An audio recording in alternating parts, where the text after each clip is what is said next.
Վրաստանի արտաքին գործերի նախարարությունը արձագանքում է Վրաստանի վերաբերյալ Եվրոպական խորհրդարանի հաշվետվությանը։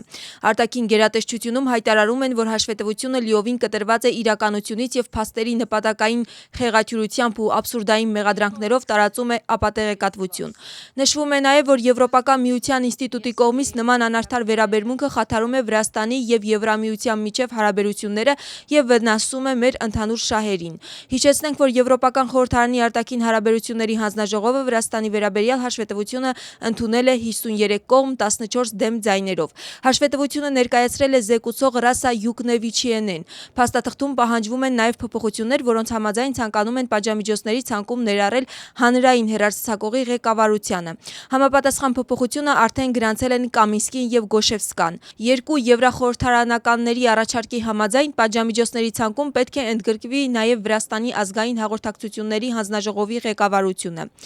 Արդեն հաստատվել է նաև փոփոխություն, ըստ որի Եվրախորհրդարանի որոշ падգամավորներ պահանջում են պատժամիջոցներ կիրառել ԻՄԵԴ-ի, Ռուսթավի 2 եւ Պոստիվի հեռուստաընկերությունների նկատմամբ։ Թբիլիսիի հոգևոր ակադեմիայի եւ սեմինարիայի բակալավրի աստիճան շնորհող հանձնաժողովը ճանաչել է մետրոպոլիտ Հոբի ստացած կրթությունը եւ նրան շնորհել աստվածաբանության բակալավրի ակադեմիական աստիճան։ Նշվածի մասին տեղեկությունը տարածում է Վրաստանի պատրիարքարանի հասարակության հետ կապերի ծառայությունը։ Հայտարարության մեջ կարդում ենք. 2026 թվականի ապրիլի 23-ին Մրովելի Ուրբնելի մետրոպոլիտ Հոբը գրավոր դիմել է Թբիլիսիի հոգևոր ակադեմիայի եւ սեմինարիայի ռեկտոր Գյորգի Զվիադաձեին, խնդրելով, որ Մցխեթայի հոգևոր սեմինարիայում կրթության համապատասխան տրամադրվեր դիպլոմի պատճենը։ Նշված հարցի կապակցությամբ Թբիլիսիի հոգևոր ակադեմիայում եւ սեմինարիայում սկսվել է գործի վարույթ, որը նախատեսում էր մետրոպոլիտ Հոբի ուսումը հաստատող համապատասխան փաստաթղթերի որոնում։ Ապացույցների եւ վկաների ցուցմունքների հիման վրա հանձնաժողովը ճանաչել է մետրոպոլիտ Հոբի ստացած կրթությունը եւ նրան շնորհել աստվածաբանության բակալավրի ակադեմիական աստիճան։ Կարդում ենք հայտարարության մեջ.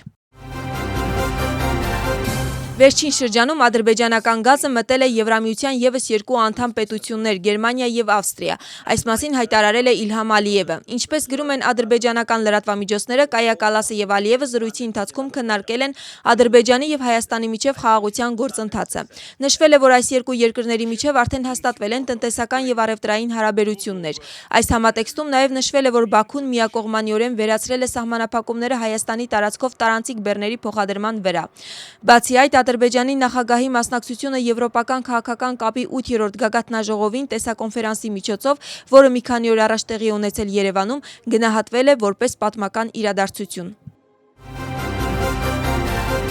ԱՄՆ-ի նախագիծ ազատություն անվանումով գործողությունը, որը նպատակ ունի ապահովել նավերի անվտանգ ուղեկցումը Հորմուզի նեղուցում, ժամանակավորապես կդադարեցվի։ Այս մասին նահանգների նախագահը գրում է սոցիալական ցանցում։ Դոնալդ Թրամփի խոսքով նախագիծը կասեցվել է մինչև պարզ դառնա, թե արդյոք կողմերը կկարողանան վերջնականապես կնքել համաձայնագիրը։ Ինչ վերաբերում է նավթի գներին, Թրամփի հայտարարությամբ նա սպասում էր գների աճ $200-ից մինչև $300, ուստի իր գնահատմամբ $102 փոքր գին է միջուկային զենքի սպառնալիքից ազատագրվելու համար։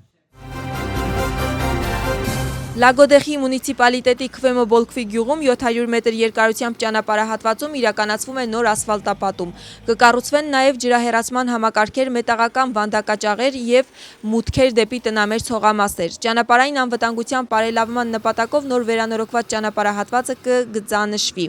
Նախագիծը ֆինանսավորվում է տեղական բյուջեից եւ դրա արժեքը կազմում է 738 000 լարի։